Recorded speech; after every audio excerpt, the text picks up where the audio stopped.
Welcome, Jennifer Lovely, who's joining us for the Dae Nova interviews. And it's Jennifer Lovely of Jennifer Lovely Coaching and also soon to be the Wet Pssy podcast. Yes. Welcome, Jennifer. Thank you. Yeah. So can you tell me a little bit about what in your life has brought you to this moment where you're really looking to step out of some serious and meaningful work that you've done into this new venture? Yeah. So after spending, I would say the good part of the last 20 years in therapy, and then finding my last final therapist, she came to me when I first went to her, she said, "This will be your last work around your trauma." And I was like, "Really?" And I was intrigued. Yeah. And I guess what she meant was I was going to be able to integrate all of me, all of the different parts of who I am, and bring it together. And what occurred was me really getting in touch with who I truly am. I shut down my the lower half of my body, so all of my who I am as a woman, I completely shut down. I have 2 children, and I was able to give birth and have that incredible experience, but then I shut it down. So pleasure became work or a job. Pleasure became, a disconnection from who I am. And I had an epiphany about, I don't know, a few months back, and I just became more connected to my vagina, my lower half of my body, and really began seeking pleasure, but from a very responsible way. And thus began the Wet Pssy podcast. Like, how can we actually live our juicy life from the place of it's provocative on purpose? Because I spent a great amount of time being provocative, irresponsibly. Mm-hmm. And now I get to be provocative responsibly. Right. It's like owning and redefining that term on your own terms. Yes. Yeah. Yeah. So when you say being provocative responsibly, that's interesting, right? One doesn't usually put those two terms together. So tell me what particular flavor that brings out that's meaningful to you. Yeah. Yeah. So owning my sensuality, my sexuality from a place of it's mine, and I will share it in a way that feels safe and responsible. I can give myself pleasure without it being, I'm doing this for you or for some form of reaction, but actually really embodying it as like, oh, I want to really experience more of that inside of myself. So what I'm hearing is the difference is now that you are actually serving yourself and you are allowing your pleasure to serve and enhance you versus whomever else. And the other thing I heard in there is that there's an exercise of boundaries that goes along with that. Is that right? Yeah, because I was so confused. I didn't know that boundaries were actually for me. For the longest time, I thought that they existed outside of me. And so now it's like, oh, this is the container, the structure that I would like to own within myself. And it's for me, not anyone else. Yeah, when you say that, it gives me like incredible joy. And I'll tell you why. Because you have this very innate and organic experience of boundaries. And I think what you're talking about, that we've always experienced boundaries as out there, something that we have to adhere to, that, it's troublesome, whereas actually boundaries emerge naturally from who we are if we're in tune and paying attention, and actually are the gateway to our liberation and freedom, right? Yeah. So they're not oppressive as much as they are expressive. Yes. Yeah. And that even inside of those boundaries, moment to moment, hour to hour, day to day, they can actually change a little bit too. Like, oh, this feel okay. I think I can feel into that. I think that would feel okay. I can be open to that. Or, oh no, I that's not okay. And be able to go with that rather than being rigid in how it has to be. It has to look this way. And I think specifically to women and mothers, I've experienced is we feel like it has to be in a little box, and we can't expand that box or even contract the box, but it just has to be in this box. So that feels like freedom to me today for the first time. And isn't there something true about the fact that when it's in a box and it's rigid, it becomes inauthentic?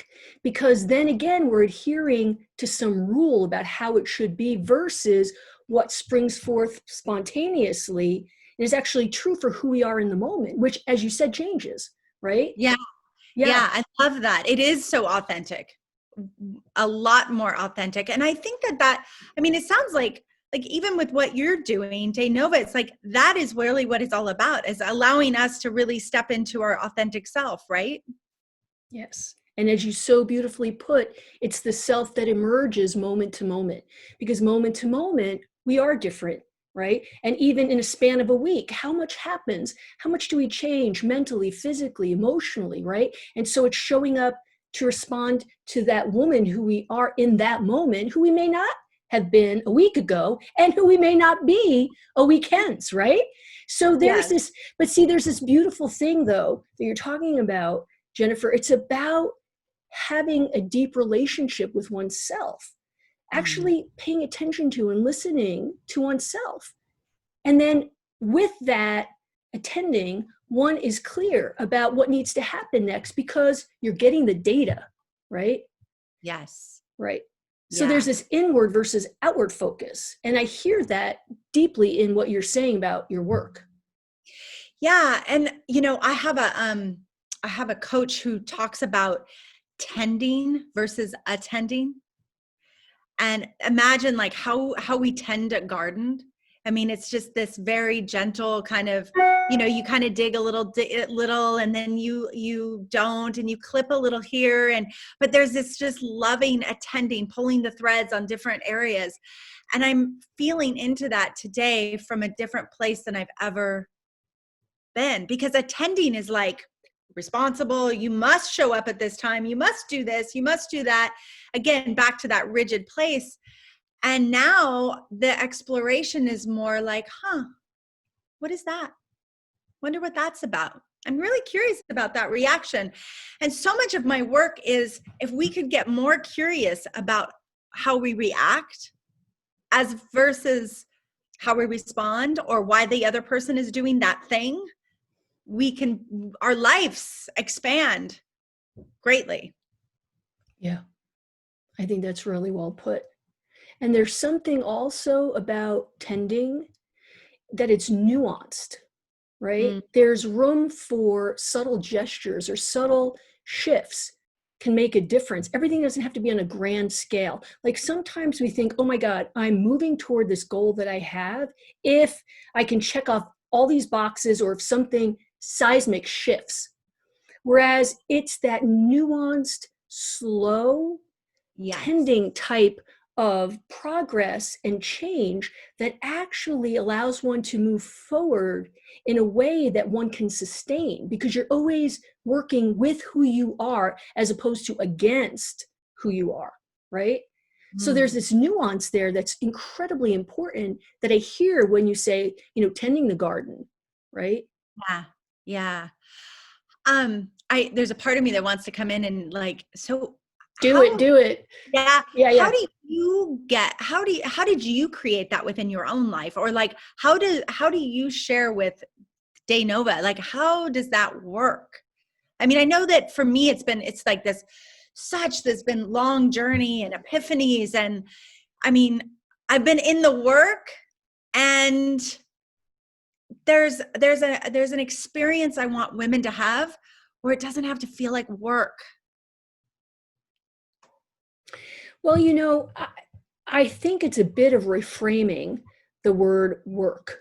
Yes. Because moving into the places that are actually going to create release and joy is effortful. And in fact, I've been a psychotherapist for 20 years, and in that time, I've had many people come in, want to do work with me. And one of the first things I say to them is, if you want to work with me, you have to commit to suffering. You have to commit to working really hard, because that's what it's going to require to get from where you are to where you want to be, right?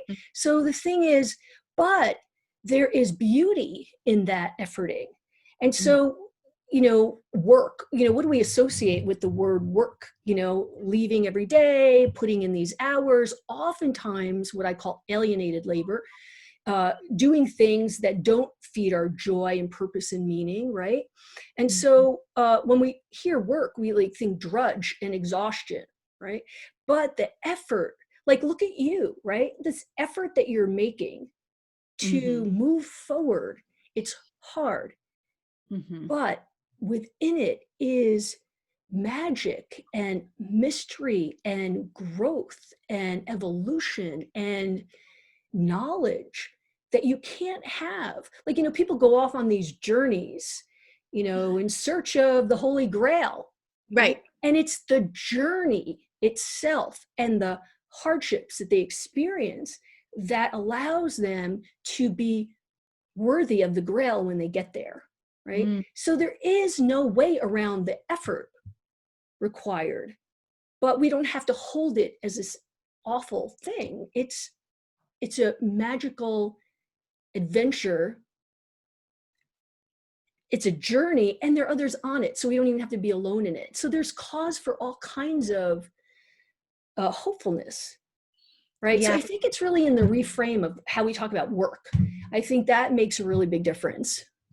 Yeah, no, I think you're absolutely right, because so much of my life was, I didn't believe that you could have play and work, or play and just life. Like, you couldn't play inside of life. It had to be hard. Yeah. Right. Yeah. And the hard parts, the suffering, it has been like I shared with you off air, like both of my kids are recovering heroin addicts. But I wouldn't change it for like one split second, because in that journey was this whole life affirming, giving experience of me and who I am as their mom. Like, it's just like the most juiciest, most beautiful experience ever. And I think that I believed at 30 that in order to become a woman, I had to check all these boxes off, and I had to do all of these things, and it had to be hard and arduous and terrible. Yeah. And when I understood that I could actually have play inside of that journey, and I could actually even in the tears and the pain was actually some form of play.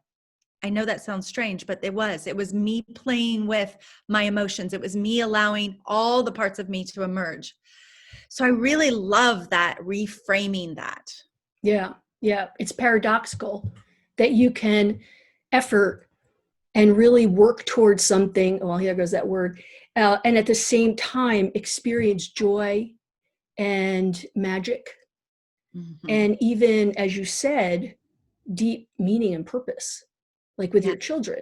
So you slipped it in there. So I want to call it out, because you said, it was juicy.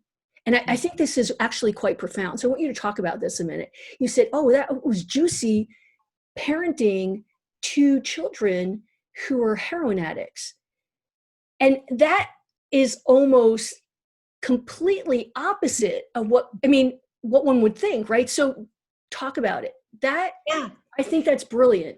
Yeah. So the juicy part was, I used to call their drug dealers and be like, I'm going to turn you in, right? A real mom. Yeah. I'm going to go out there and I'm going to fight that battle.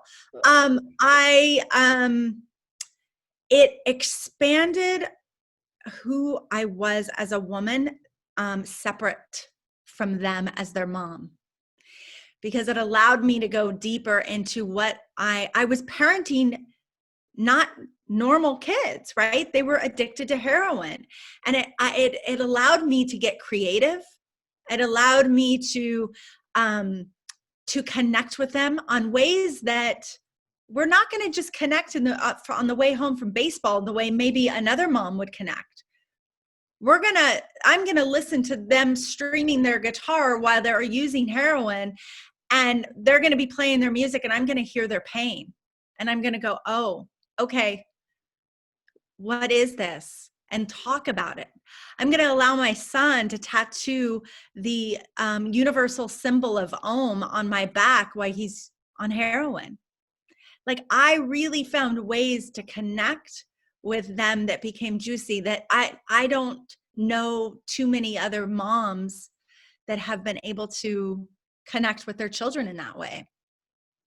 Well, you are actually, I think, touching on a level of soul connection that goes deeper than just typical parenting. I mean, it's almost as if you are three souls together and are passing the loaf of, oh, this moves me, passing the loaf of bread back and forth to each other, sustaining one another and helping each other grow.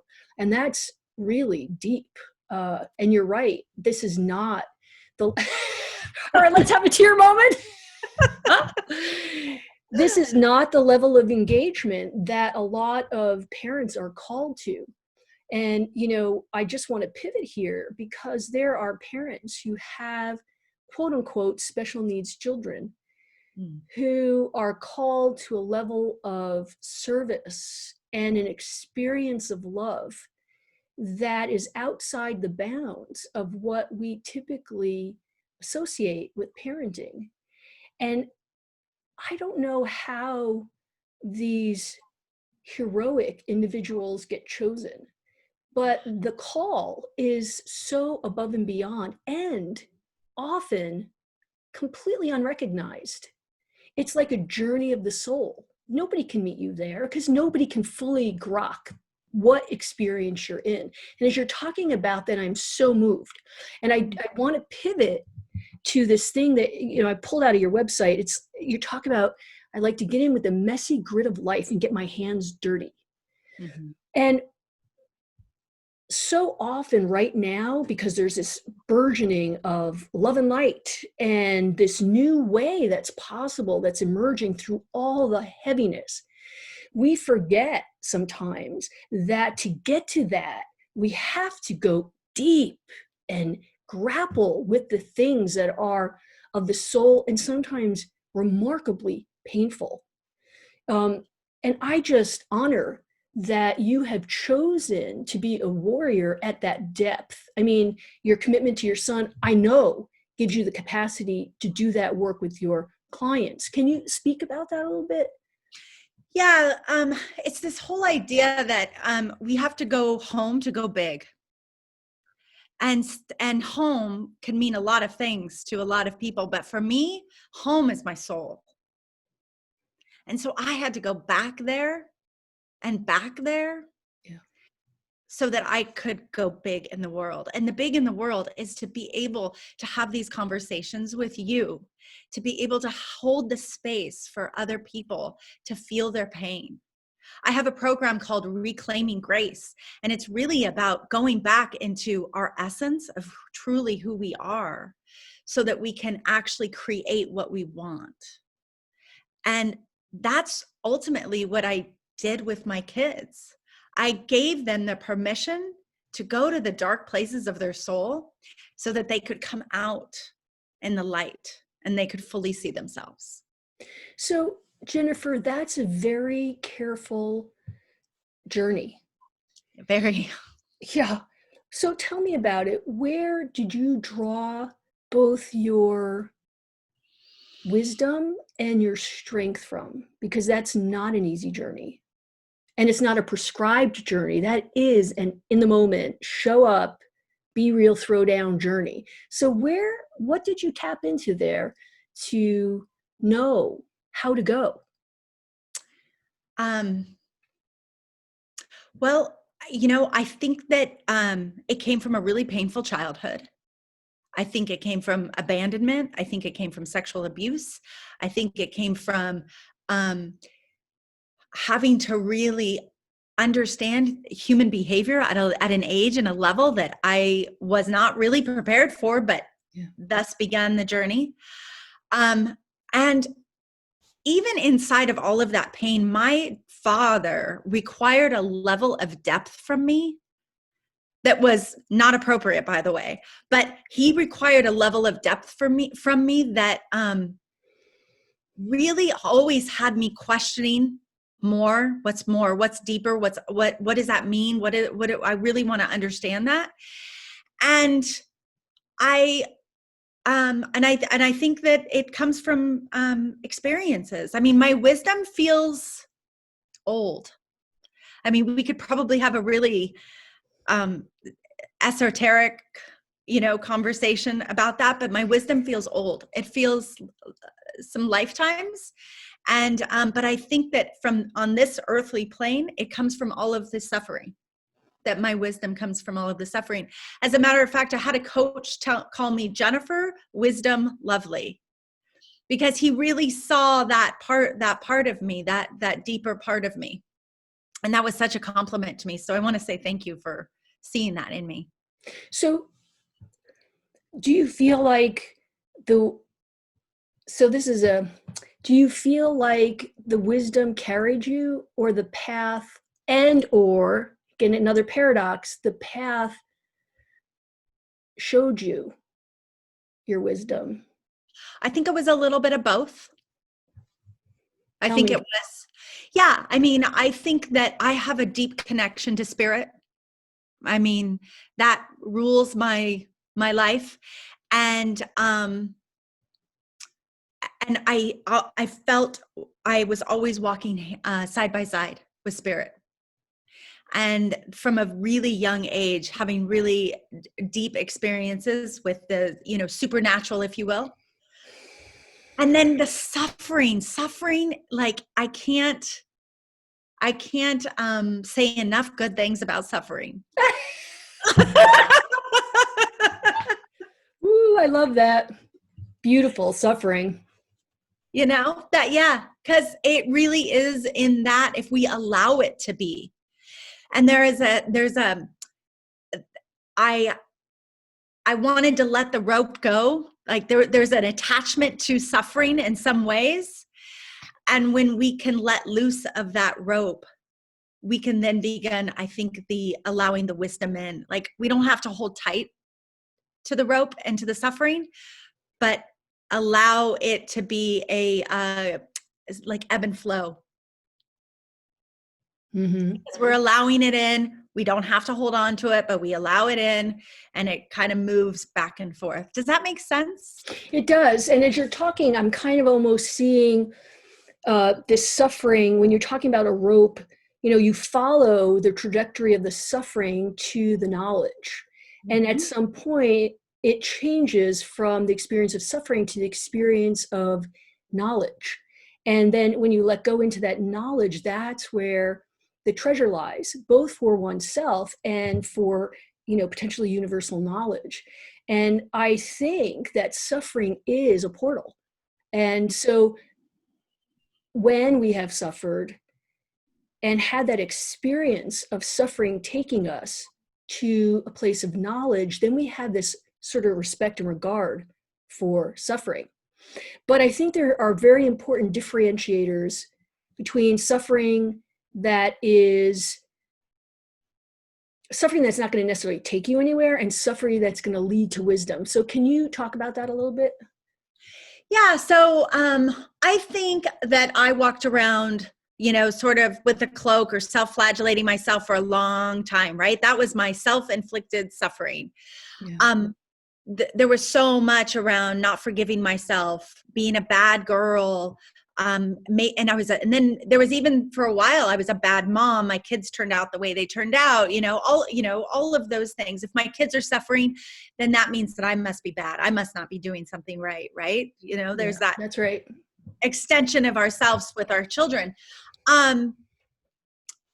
And I think that when, similar to even, getting responsible with my sexuality and my provocativeness, right, is a level of getting responsible with our suffering, right? I actually don't have to always put I had somebody reflect to me like, Jen, you kind of always put yourself in the line of fire. And I was like, huh, that's interesting. And when I dove down and began to peel away and pull the string on that, I did. There was a level of, there was a return of investment that I got out of putting myself in suffering, rather than things happen in life, horrible things on Tuesday afternoon at 4 o'clock that you get a call about, right? That's different than putting ourselves inside of suffering. Yeah, and isn't that like closely aligned with what we call sort of victim mentality? Yes, for sure. Yeah. Yeah. Always at the effect of something. So what do you think the benefit is of remaining in that mentality versus allowing suffering to be experienced that you tend to and emerge from? Yeah.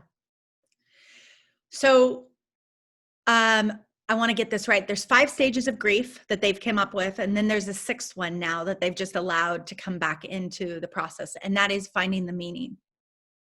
And when we can actually move through the grief, when we can actually feel the pain and the weight and the heartbreak and the sorrow and the anger and all of it, when we can really incorporate all of that, and then inside of that find what was the meaning, I think that is the difference. The payoff for me is that I could still be a whiny teenager. The payoff for me was I could still say I'm not getting my needs met, or I'm not getting what I want. I remember when I divorced my husband, he was an easy person to like target, right? Like because he was a grossly narcissistic, and so I could always point the finger at him. Yeah. But when I divorced him, I no longer could.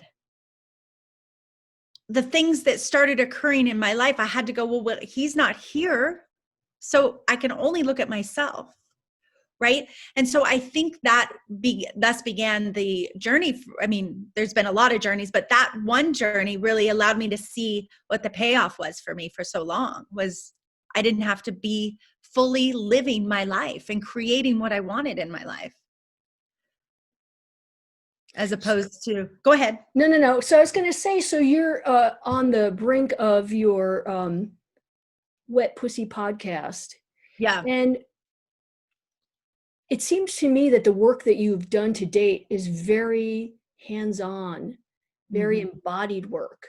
And you're moving into something that's more mental in a way, right? How is that transition? How does that capture the juiciness for you? Where is the aliveness in that for you? Well, the aliveness is that then thus begins the conversation that we're having today, right? This is the juicy conversation. My soul has decided and is requiring me to be in deeper, bigger conversations about really what is alive for you.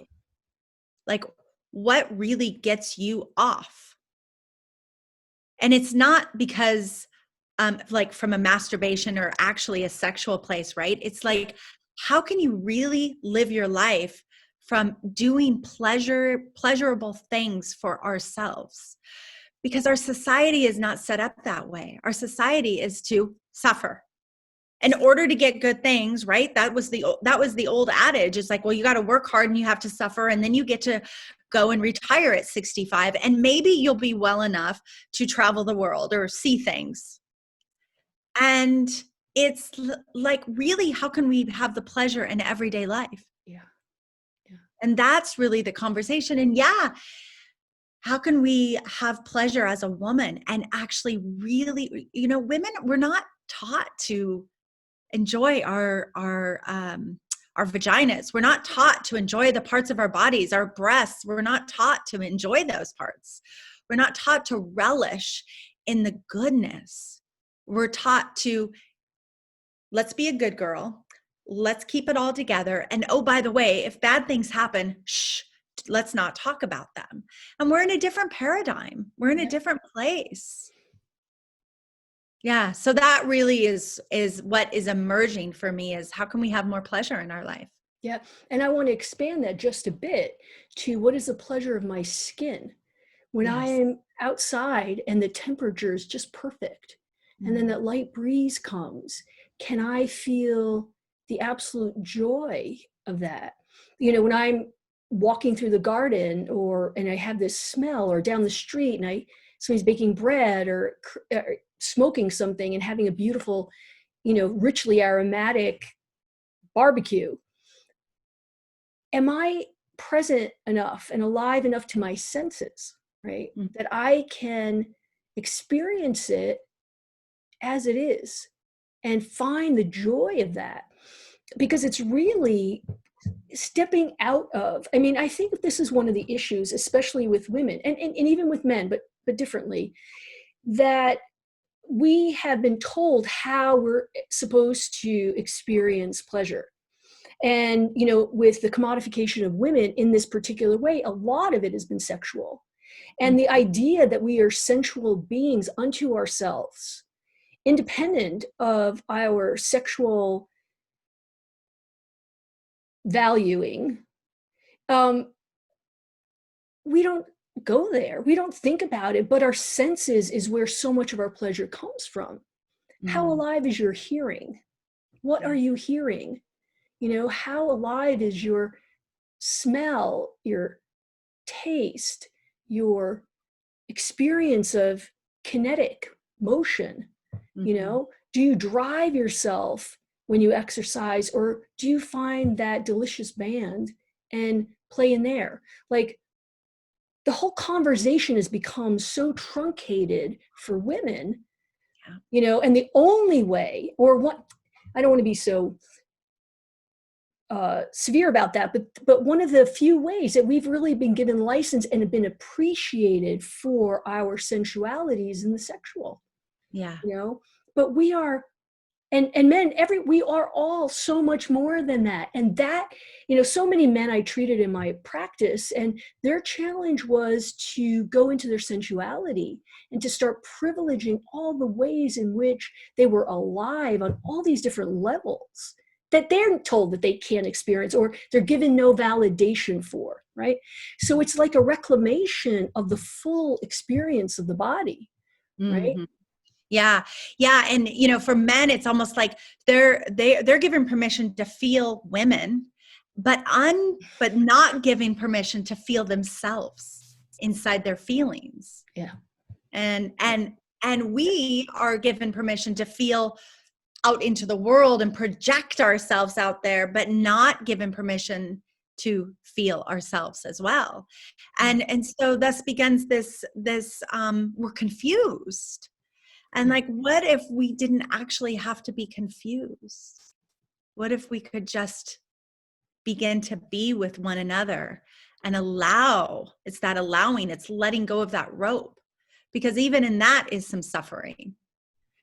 And while I celebrate suffering, there's a time that we get to let go of it and go, oh, I actually don't have to suffer anymore. I get to enjoy the pleasure. I don't have to beat myself up anymore.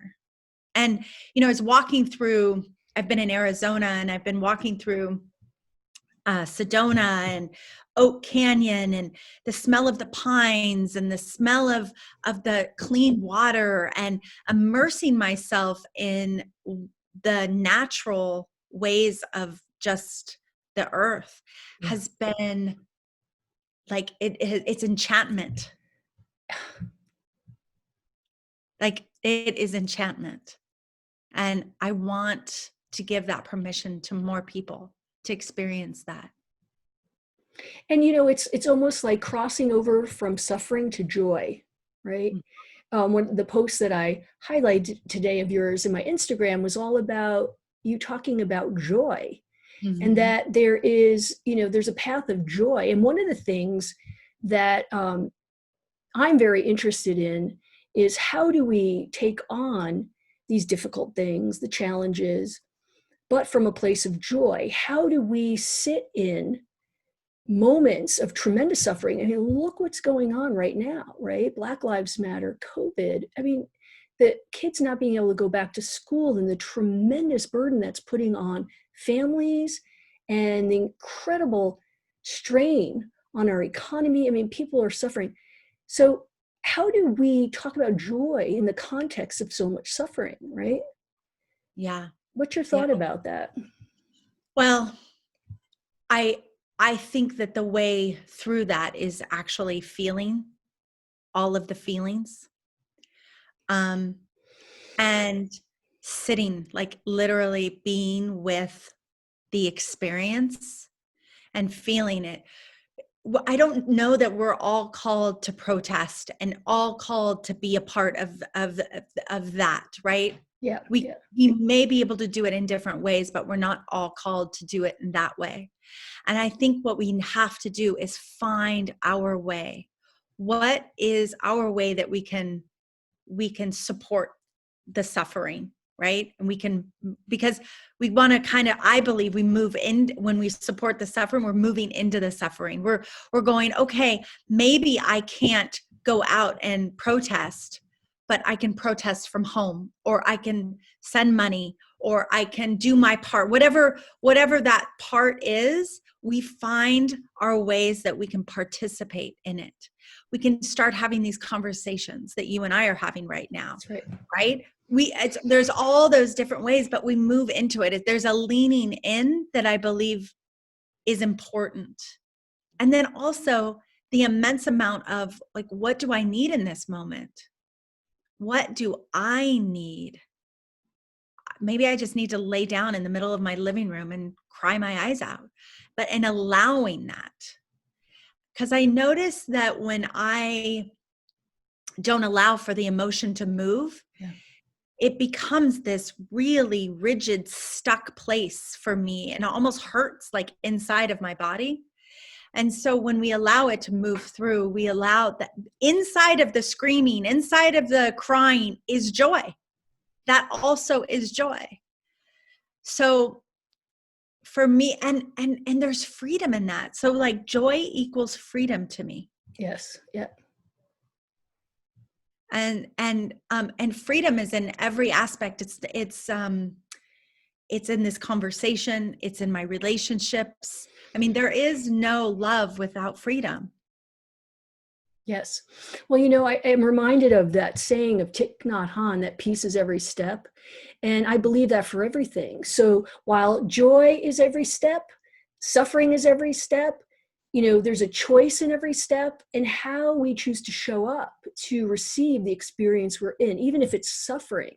We could join with, as you were talking about, the suffering that's here, and then also have a boundary with it so that we can experience the joy that might also be active in our life at the same time. And actually, it's the joy and the ability to step out of suffering that allows us to stay in suffering long enough to get to the point that we were talking about of knowledge, right? Yeah. Because unmitigated suffering is not a prescription for longevity, and that there's a kind of a need to sustain. Even like Black Lives Matter movement right now, we have to sustain a certain level of suffering, holding this incredible outpouring of suffering or manifestation of suffering that has been there. We have to hold it, and it takes a sustain, because that's what's going to take us ultimately to the knowledge and the shift, right? So being able to step out of suffering and replenish and restore and rejuvenate and bring joy back into the suffering, I think is a prescription for actually getting to where we're trying to get, right? Which is freedom. Freedom. Yeah. And I also want to like just put this little in, because it's actually like a little, I don't know what, it bugs me sometimes when we're in this love and light movement where everything is love and light, good vibes only, and all of this shit. One of the things that I love about Black Lives Matter is that they're angry. They're angry, as they should be. And they are stepping into that place of anger. And I actually don't believe that we can actually get to that joy without moving through that pissed off anger. like that. Thank you. Yeah. And so much of the work that I've done and the work that I do with people is like, let's get pissed off, allow ourselves to have that feeling, because it's not an emotion that our society, pushes forward or allows so much. And certainly in a lot of our homes, like, oh no, we don't get angry. I know inside of a relationship that I had been in, it was like, well, we don't need to fight. Yes, we do. I'm a believer in confrontation myself. Yeah. So I just want to put that in, because yes, peace in every step and some pissed offness in every step as well. Yeah. And that's not to say that peace in every step is not acknowledging Right. the paradoxical nature of every step. Because with every step, there's peace and there's also suffering and there's everything, right? And it's about the choice about which peace we choose to live into, right? And sometimes it's appropriate to live into the suffering part of the step. And sometimes we really need to step out and go for the joy, right? So it's about taking steps with that mindfulness and presence, so that we know what's called for in the moment, what we need in the moment, so that we can keep going and keep moving to a higher state of freedom. Right. What do you think, what is your, like, how do you get to the being present? What is your way of getting to be present inside of all of that, inside of suffering? How do you get to that? Well, that's an interesting question. I don't think it's a static thing. Now I'm going for suffering. It's if there's suffering in my moment, that's the experience that I'm having. I do become aware if suffering feels like it's starting to get unbalanced, and then I will move into something different. But in showing up, there's a whole range of experiences that are going on in that moment. And what is the one that I'm called to, right? And then what is the one that at some point it no longer is serving me and I need something else calls me. Yeah. So it's about showing up in each moment to divine the full range of experiences in that moment and what is calling you. What is asking to be known, enjoyed, experienced, taken on. And sometimes it's suffering, but if it's suffering, then there's a call to it, so it feels right. And that rightness in itself calms the suffering, because when you choose it, you're exercising a level of control over it. Not control in a bad way, but you're some personal authority in it. That's the word I want to use. You're naming it changes it. Yeah. Yeah, you're naming it. You're taking it on, you're choosing it. And in choosing it, you're allying with it. It's not something it's doing to you. You're co-creating the experience. And in that, there's a level of, what's the word? It's authority, a personal authority, ownership that changes the experience. One of the reasons, and certainly in my practice all these years, that people were reluctant to step into suffering, they felt it would never end. They felt it would be overwhelming. And a lot of times when people didn't have the regulation on board, it was overwhelming. We had to titrate it, right? Because you always want to stay in your optimal zone of functioning, right? So part of the experience and part of stepping into anything is to know that you are stepping in with a certain amount of personal authority. You have choice, right? You can exercise boundaries. And until those things are on board, it's not wise to go in way overboard, right? So there's this titration that goes on. So also I was saying is that in the moment when suffering's present, I'm like, oh yeah, it's calling me. I think I need to go there. Yeah. Just that choicefulness changes the experience. And I think that that's really important. I love that so much, because it reminds me of this time. I dropped my youngest son off at his first rehab when he was 16 on his 15th birthday. And I was so happy to go get him fixed, right? Like that was my whole thing. Little did I know all the work that I needed to do. But in the meetings, we had to show up on Tuesdays and Thursdays, and we had these family meetings. And before we would start any of the meetings, and this was so profound to me, we would have to give 5 feelings that we were feeling in that moment.